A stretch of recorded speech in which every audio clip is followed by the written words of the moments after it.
This week on the Back Table Podcast. And we also emphasize the fact that we are not trying to introduce a platform that's going to increase the burden on the hospitals in terms of IT oversight and things like that. The way the platform is structured, essentially, majority of the IT sort of burden of running the platform, managing the employees, adding new employees, all of that is handled by us. So we really kind of try to insulate our clients from anything that they would perceive as added man hours for them to run the software platform.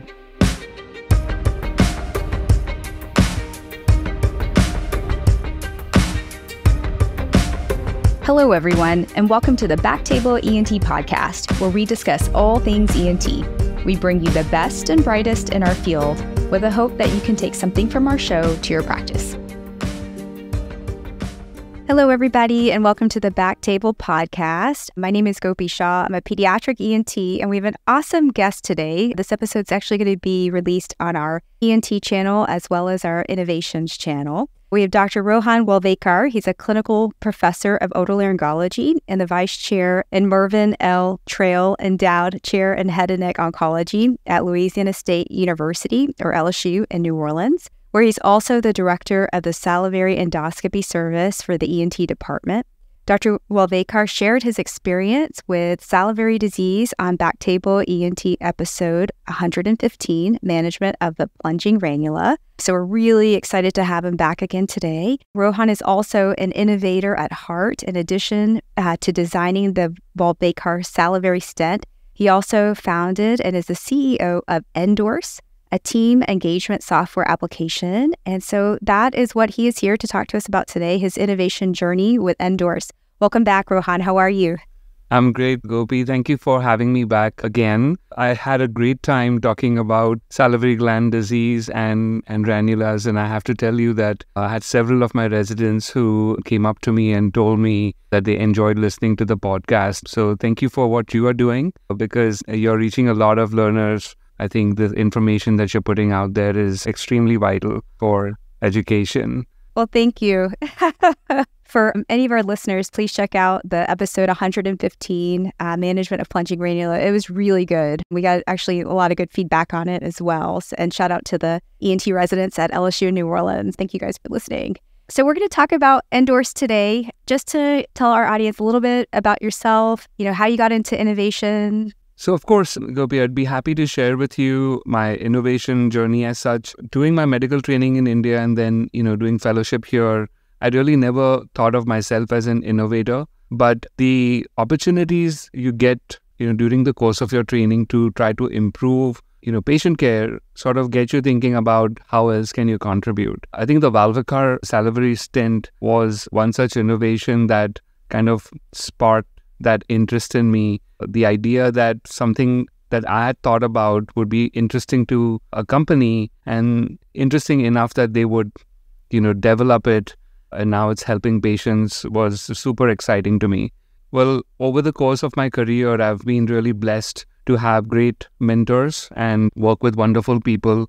And I've always found that being positive, staying positive, creating a positive vibe and around yourself has always served me well, whether it's making good relationships or just having a better, calmer presence in the OR.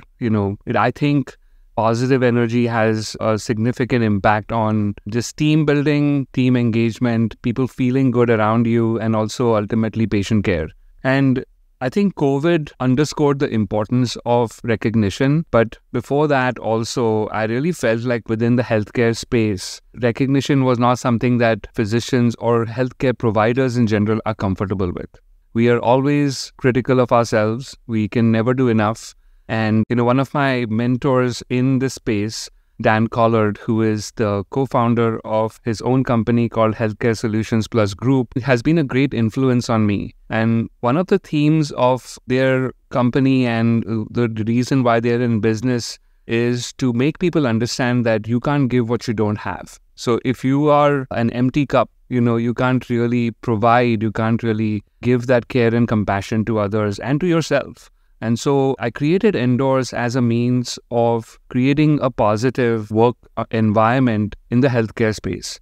Now, it's applicable to all industry, But the idea was very simple. I wanted to make sure that as healthcare provider, whether you're a doctor, a nurse, or anyone else, that if you find that someone's influencing your life positively, whether it is someone covering your shift or something more critical, that you have the opportunity to do so and to give them that feedback in real time and do it quickly without it disrupting your day-to-day routine. And that's how nDorse was born. So it's an application, an app, or is it something that's linked with Epic, or what are the tiger texts? Yes, it's basically a software application. It's a mobile app as well as a desktop application that works at an organizational level. So we contract with the hospital or a clinic or whatever it may be, or a department, and then everybody is sort of on that platform. And so you can basically access it in many different ways. It works as simply as like if we were to go out of this meeting and I wanted to recognize you and we were on nDorse, I would be able to pull you up on nDorse or any of your team members and then give them that pointed recognition, focusing on, we call it meaningful recognition. So focusing on why you deserve that recognition. And one of the mandatory things about that process is to tag that recognition to mission and values. So there's a way to tag it to mission and values. And then we also have hashtags that help you drive certain behaviors. So during COVID, we had a hashtag called Sleeves Up. Or for example, there may be a hashtag called, patient safety or fall prevention or quality or diversity. And it helps make you think about the kinds of actions and behaviors that exemplify those qualities. So it's very simple. That's what it's about. So when I want to give a recognition, do I free text something like, thank you for your help? Or are there pre-written messages? Are there stars, emojis, pictures? Yeah, of course. So we try to make it fun. So you can certainly either dictate a message or just type a message in. Like I said, there are some sort of things that you have to do, like select certain core values and hashtags to kind of tie that message to something that is objective and trackable and that can be analyzed. But then we also make it fun by having emojis and GIFs attached to it. So you can even add pictures if you'd like, and then that goes in real time to the person who's receiving that endorsement.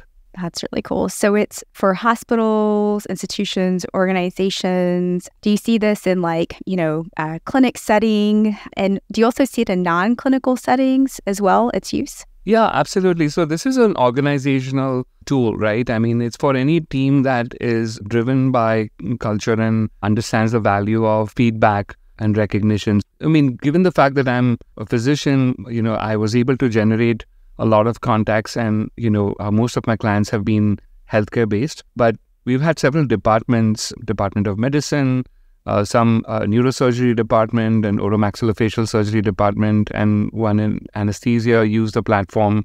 And then in non-clinical settings, it was super exciting for us to get connected to some schools in New Orleans. We are based in New Orleans, and there's some local charter schools that started using the platform for teacher and staff recognition. One of the ways they would help celebrate the teachers was get feedback from parents and grandparents and visitors on their staff. One of the schools, Hines Elementary School, which is one of the best schools in the region, they decided to use nDorse, and they ran a campaign where they used nDorse on their website and invited parents, grandparents, and visitors to commend and recognize their teachers. And over a 2-week period, they got over 500 endorsements. Wow. Yeah. That's cool. And the thing is that when I think about healthcare providers, when I think about teachers, a lot of folks are in the profession that they are because they're interested in creating value. The money is important, but I think it's more important to create value. And so in all of these mission-based, professions, I think recognition should not be timed. It should not be like, teacher of the month or teacher of the quarter. You should be celebrating, daily contributions of these amazing individuals, who give so much more than just what that 9-to-5 job calls for. So I think it's resonated really well with a lot of schools.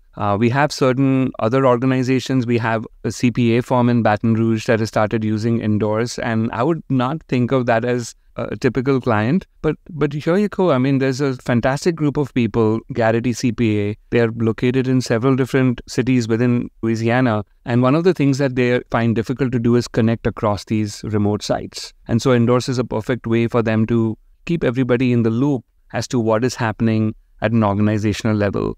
And then we have an amazing organization, Floyd Lee Locums, which is a locum tenens organization that helps place physicians, at different places for locums. And I mean, Gopi, I think you would love to interview them at some point, because Natasha Lee, who's the CEO of the organization, I just happened to meet her in person actually a couple of days ago. Just an amazing individual and culture that they've generated. And one of the joys of doing nDorse has been to meet such people. That's really cool. I think the feedback in real time, we talk about a little bit of that, like with residents, medical students, about, if you have feedback, make sure you talk to them right after the case, or let them know, after you've seen the patient, if there's something that especially we focus on what they need to work on, right? But that positive feedback and, that recognition, that impact is there to, really fuel somebody to want to do more. And like you said, it pushes the value and the mission forward. Let's take it to the beginning. How did you come up with the idea? Was there like a specific light bulb moment? Were you talking to, talking about something? Did something happen during the day that you were like, hey, how did you come up with the idea? Yeah, so I think a couple of things led to why I wanted to do this. As I was kind of involved in a lot of committees within the hospital that sort of dealt with engagement, physician and nursing engagement and all those kinds of relationships. And I'd say that there was one point in our practice that the nursing turnover was so high that we didn't even know who was the nurse at that point in time. It is incredible the amount of turnover that we see in our clinic spaces. And the fact that we are not connected on a more personal level to many of the people who we work with affects ultimately how patients perceive our practices. And so I began to see a trend and felt like there was a void in this particular space. Now, I have to say that I was very fortunate to be in New Orleans, because New Orleans actually has a very vibrant startup community over here. I was surrounded by friends who are not only physicians, but also tech entrepreneurs and in the IT space. And so the stars aligned. I got the right advice. I got the right feedback, and I said that, hey, why not create something which is easy to do and can help bridge this gap? Wanted to create something which I call is a frictionless recognition. So technology shouldn't be something that bogs you down to do a particular task. It has to be frictionless so that it makes things easier. And so if you go to the nDorse platform, if you go to our website, www.nDorse.net, spelled as NDORSE, one of the things that opens up in the beginning is a video of how an endorsement is given. And literally, Gopi, you can give an endorsement or feedback to someone within 30 to 45 seconds. That's really cool. So you came up with the idea, you had a great, some people to talk to that were outside of the healthcare space, which for something that's innovative, that's key, right? Like having different ideas, different perspectives. What made this idea stick? What was it about this idea? Because, right, we all kind of come up with like, well, God, I wish I had this, whether it's a tool or, an app or something. But what was it about this idea that you were like, what? This is something that needs to happen. It's going to stick. Yeah, I don't know. Sometimes you feel really passionate about something.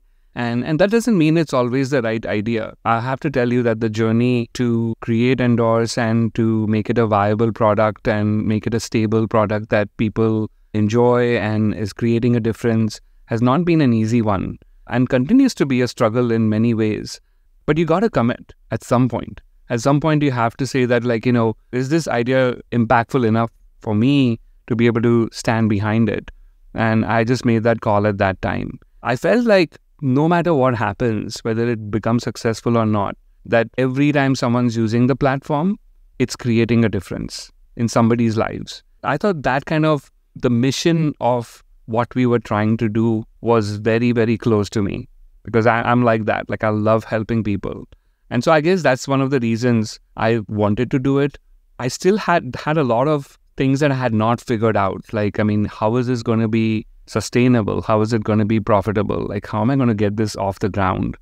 being a full-time surgeon. And I have to say that if I didn't have the support of my colleagues, my chairman, and people around me, including my family, trust me, running a startup on the side, even though I'm a guy who wakes up at 3 a.m, even if you do that, it takes a lot away from your family. So, definitely want to give a shout out to my wife, Seema, and the kids for giving me that time, to be able to explore this. It's funny that you say that because, for BackTable, this was something that my husband, Aaron, thought of and wanted to do, something that he was super passionate about. But the initial idea was not podcasting. The initial idea was creating an app to, have physicians come on to be able to rate the devices they were using. So, because when you first come out into practice, you're like, oh, do I use, if I'm going to balloon, for subglottic stenosis or something, are people using this balloon or that balloon? And, is there a certain tip or trick? But you would need physician engagement, right? And so the podcast initially was thought of a way to, okay, well, maybe we can get people to engage on the app. But it quickly became like, hey, this is actually the product. And this is so much more valuable in itself. And so you're right. Sometimes you come up with an idea, and if you are super excited about it, it's kind of like you got to take the step, because if you don't, you're going to kind of keep thinking about it or whatnot. And once you do, you may not land in that place where you thought it was going to be, but it might take you somewhere even better. So it's one of those, you're right. It's not like the dominoes are aligned day one. But for nDorse, did you have to do any market analysis or market research or anything like that? Are there other, types of applications that are similar, anything like that? I did do some. I have to say, I was determined to do this. Nothing was going to stop me from creating the platform.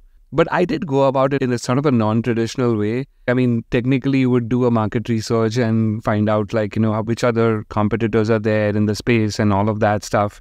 And I did find that there were a lot of competitors in the space. I didn't find that anybody really had an app built from a healthcare perspective and by a healthcare provider. I can tell you that as a physician, the amount of feedback that I get from healthcare personnel, administrators who I speak to about the platform, one of the things that they're really impressed about is that a physician came up with this. And I'm not trying to toot my own horn or anything of that sort, but for all the listeners out there, we as physicians are sort of leaders within the hospital, and people look up to us in ways that we wouldn't understand. And so I think we have a very powerful position to be influencers, to be role models. And so I think when you do something which is slightly out of what is expected, it is definitely valued from other people's perspective. So yeah, I didn't do a lot of in-depth sort of business, development and developing a business proposal and a plan and all of those things in the beginning, but I did go very, very slow. After I developed a minimum viable product, which just did exactly what I wanted to do, didn't have any fancy features, I found a way to test it out in a healthcare setting through my own contacts. And I got some validation from that, saying that, hey, this is actually really interesting. And once I had that validation, then I went ahead and, developed a full-blown platform. And one other thing I'd like to say is that, I think a lot of startups, they go the route of, seeking funding from the beginning and getting investors and a lot of money. And that's a great way to build a huge company. And also for those startup founders to be able to be sustainable very quickly. But it also puts a lot of pressure on those founders to meet those expectations of those investors. I didn't want to add to the pressures of my already existing high stress job, right? And so I wanted this to be fun for me. And so what I did was I completely bootstrapped the company. I still don't have an investor, but we grew slowly over a period of time. And I decided right from the beginning that other than the initial seed money that I would need to get the platform going, I wanted to make sure that it was a viable product, which means that someone's willing to pay for it. So I'm going to rewind for 1 second before we talk about some of the testing and the viability to make the minimum viable products and to make the basic app. Is that something you designed, Rohan? Did you work with a developer? Tell me who the initial people you were working with, your initial partners. I did develop. I do not have any technology background. That's I'm awesome. just the idea guy. That's amazing. And so that's difficult, right? When you're a non-tech founder wanting to develop a technology software, you have to find the right people that you can trust to do this. I was fortunate that I had a friend locally who helped me build the minimum viable product. And then once that was done, and I knew that it worked, then I was able to find an offshore company in India that was, again, through personal contacts. I knew that this was going to go well. It was time tested. And I sort of went further deeper into developing the whole platform. Wow. Okay. And so when you tested the first version, we'll call it, the beta, version 1. The beta version, yeah. How many people did you have try it out to know that, the feedback that you have is enough or, So I was able to try it at one of our local hospitals through a administrator colleague of mine. And we tried it out for about maybe 100 employees. Wow. It actually didn't do great in the first pilot. We got like plus minus reviews on it, and it was the adoption. It was not like a true rollout. And so we didn't really get a good feel of whether people would want to use it or not. Then I got an opportunity with a hospital which decided to pilot it. And I remember this so clearly, Gopi, because this was between 2 cases that I was doing. And I got a call from this hospital, and I literally pitched the platform over a Zoom call between 2 cases. And they said, this is really exciting. Can we use it for 3 months? And I said, sure. How much are you gonna pay me? So they said, we can do 500. I said, okay, I'll take it. And that was the first true sale that I had. I mean, it was clearly not anything that was going to be profitable, but it was really the first evidence I had that, someone's willing to pay something for it. And that pilot went amazing. For 3 months, we got an incredible response from this group of 500 odd employees. And that went on to, go on to a system-wide license. That's interesting that you say that, have that comparison with the 2 hospitals, because there is a match or what you think of with the ideal customer, right? The product has to be really understood by the customer so they value it and can appreciate it. And, so that hospital, that culture, positivity was probably, very important to them. So Dan Collard, who's my friend and mentor at Healthcare Plus Solutions Group, he has a great analogy for which hospitals would be perfect for nDorse. And he's made several introductions for us where it's working really well. He says nDorse is if you have a hospital that already believes in the value of culture and has a good culture, nDorse is like sprinkling seasoning on it. It's a great analogy. Yeah, it's fantastic. I mean, and that's exactly what we do. We try to make people understand that this is a platform. It's not going to fix the culture for you. You have to make that effort to make your people feel engaged and wanted and welcome. But this is something that may be one of the tools that will make it a whole lot easier and make the process a whole lot more trackable for you. Yeah.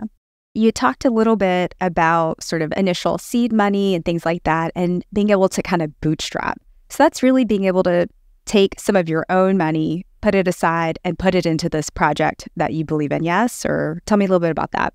Yeah, absolutely. So I had to put aside some of my own finances to be able to develop the product. And it had to be a conversation with the family that, hey, we're going to do this. And it was a fixed amount of money in my mind. But then having these initial sort of small wins of someone paying me, $500 to do a trial made me realize that, well, we could get this off the ground. And that's why it's taken so long for us to even build the cadre of clientele that we have right now. And it's not a huge company, but I think it's a very successful company in my mind. But very quickly, we were able to get a couple of founding partners who believed in what we were doing. One of them is LCMC Health here in New Orleans. We started with one of their hospitals, University Medical Center, and then slowly expanded across their system to Children's Hospital, to several other hospitals that fall under that banner. And, that sort of helped a lot in terms of helping us bootstrap and also getting the right partners to do case studies with and keep the product evolving over a period of time. So tell me, Rohan, when was the company founded and how many versions? Yeah. Sorry, I didn't mean to cut you off. I'd say that like the initial idea and beta version was somewhere around 2015, 2016. I didn't have a proper product to launch until like mid-2017. That's when we got our first big hospital to try out the platform and start paying for it. And then over the next 3 years or 4 years, we kind of really, developed the product. So I would say between 2017 and 2018 is when we launched like the nDorse that we could actually market. And, it's been challenging because we had a few good years of growth. And then, of course, we had COVID and the post-COVID, seeing that it's a situation that we have with healthcare and, economics around that. And so it's been challenging. I mean, while it was so evident that recognition is such an important part of the recovery process, but I think the healthcare workforce was just exhausted, to have to try something new. So I think, we've had our challenges over the last few years, but in terms of, having that kind of exponential growth. But I strongly believe in the fact that what we are trying to do is a sustainable concept, and that with time, most people will want to have something like nDorse in their organizations. So when you have a new client, what are important parts for giving a good pitch to, whether it's a new client or if you were potentially to have investors in the future? Yes. So I think the important thing is to understand the needs of the client, to understand what is their philosophy for recognition and engagement. And then we try to show them the value add with nDorse, how our current clients are leveraging the tool, how we have been able to show that using nDorse regularly empowers managers and middle management to be able to truly keep their direct reports engaged. And it has an impact on engagement surveys. Those kinds of metrics are extremely important for hospitals. Now, it is difficult to show value in terms of patient care data because that's so multifactorial. But I think there's a lot of research, and some of our research and some of our case studies also attest to the fact that keeping team members happier, understanding where they're coming from, keeping that line of communication going, which nDorse makes possible, truly does change the bottom line for hospitals. So that's kind of what we talk to them about. And we also emphasize the fact that we are not trying to introduce a platform that's going to increase the burden on the hospitals in terms of IT oversight and things like that. The way the platform is structured, essentially, majority of the IT sort of burden of running the platform, managing the employees, adding new employees, all of that is handled by us. So we really kind of try to insulate our clients from anything that they would perceive as added man hours for them to run this software platform. Yeah. And so in terms of, and you kind of mentioned this, but have y'all been able to measure the impact? So are there metrics that nDorse will check in with the hospital, or how do you test or, gauge the impact of nDorse on the hospital? Yes. Thank you.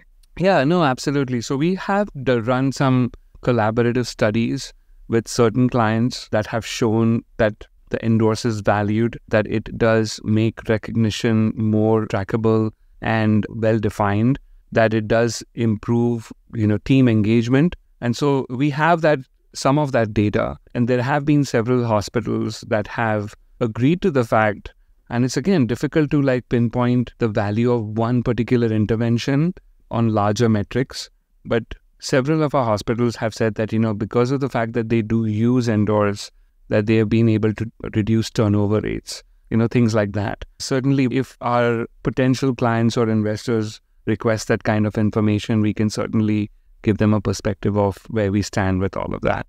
And tell me a little bit about the nDorse team. Who's part of the team? So I'm the founder, of course, and I'm also the CEO as such. We have a chief technical officer who basically runs all the integration, customer support, and all of that. He's full-time with nDorse. Brian Fu, who's locally based in New Orleans.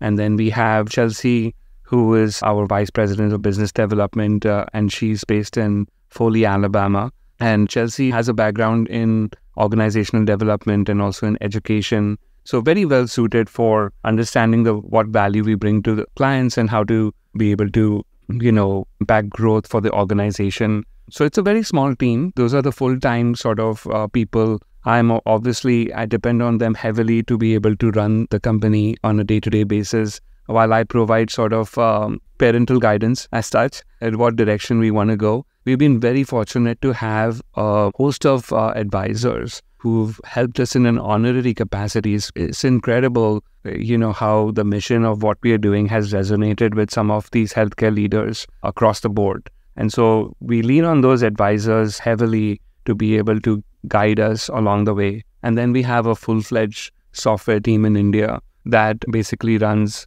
develops the platform and, make sure that everything is running as it should on 24/7, 365 days.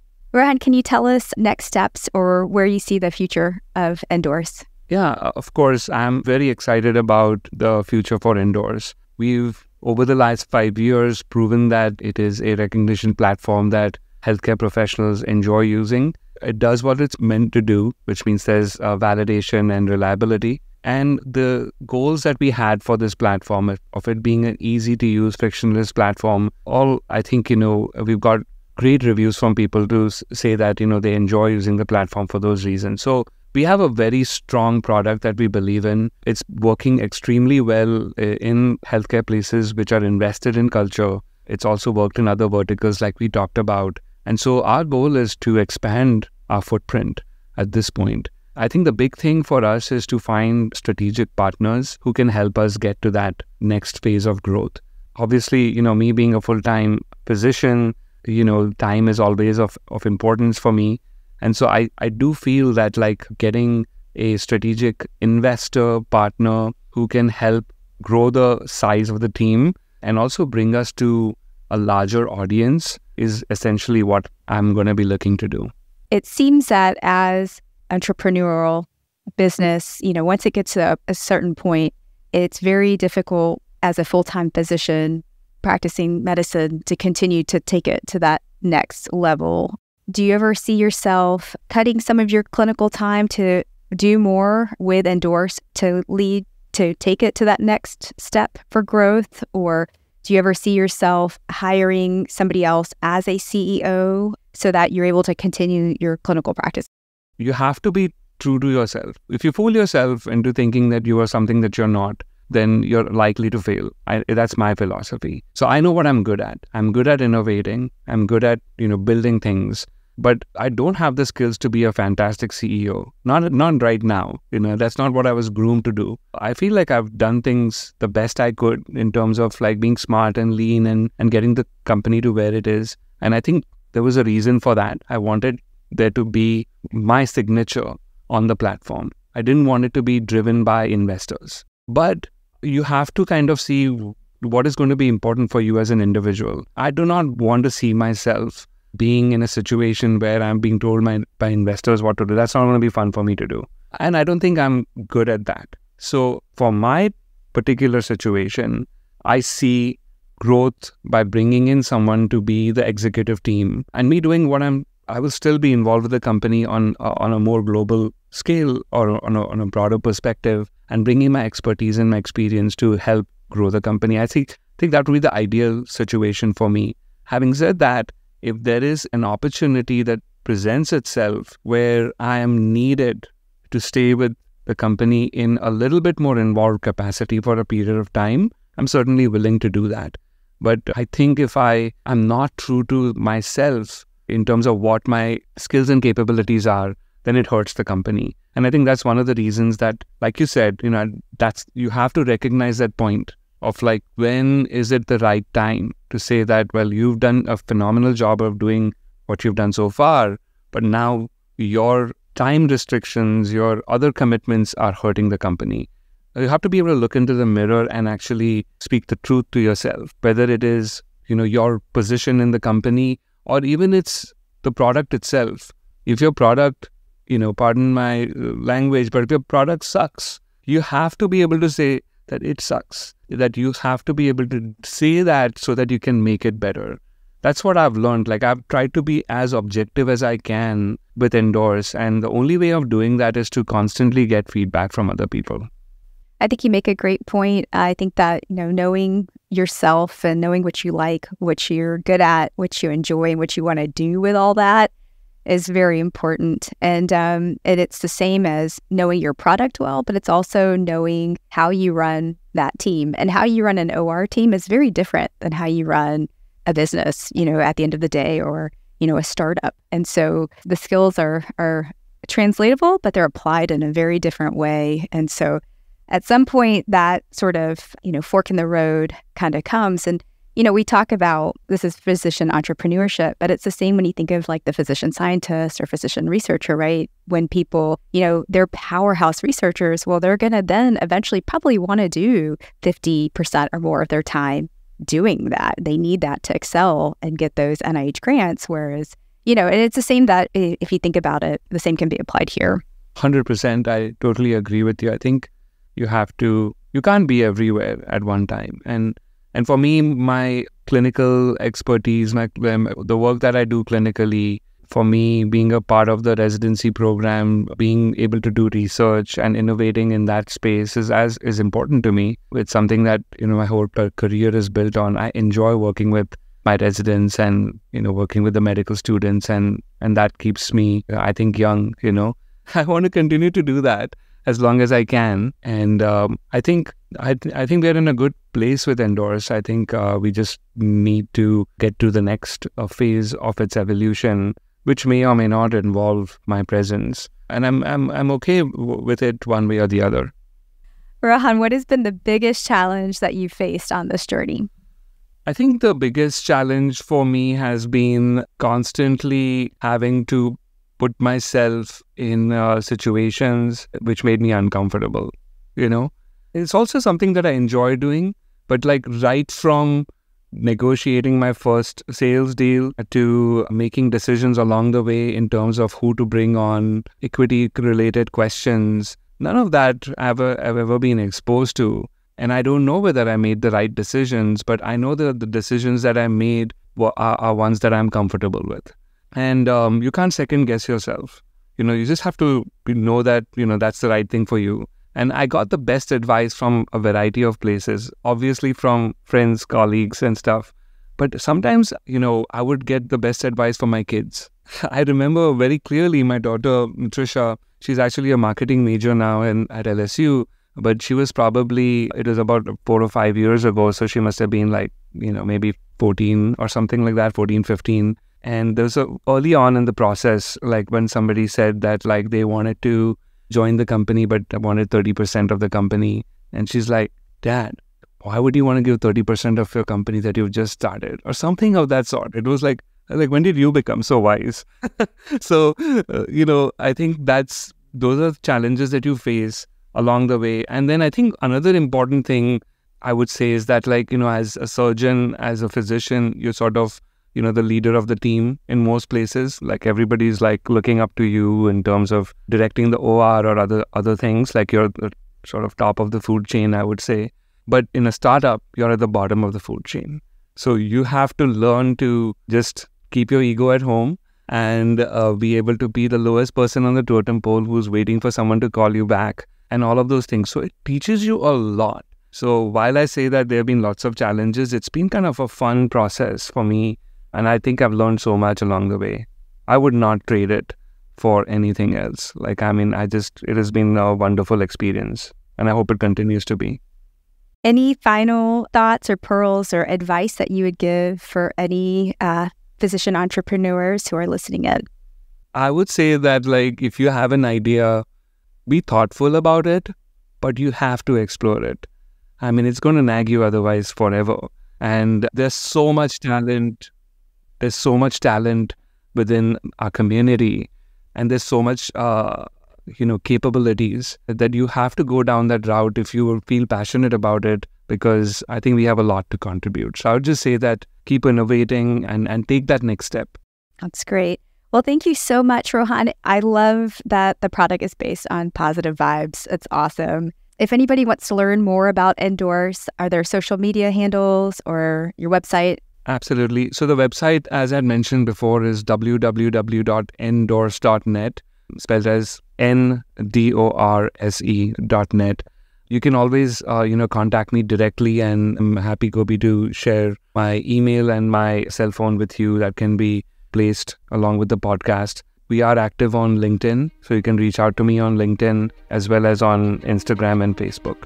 So those are our social media sort of, reach outs. And then, of course, we are looking to make a change one organization at a time. So feel free to reach out to me if you feel that nDorse may be a good fit for your organization.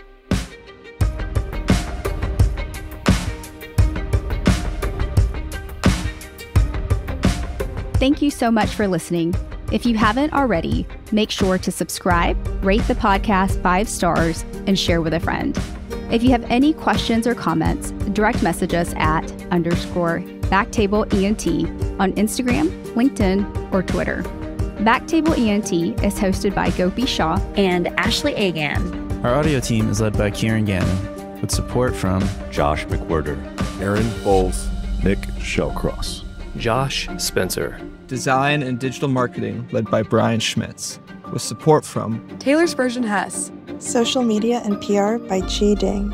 Administrative support provided by Jamila Kennebrew. Thanks again for listening, and see you next week.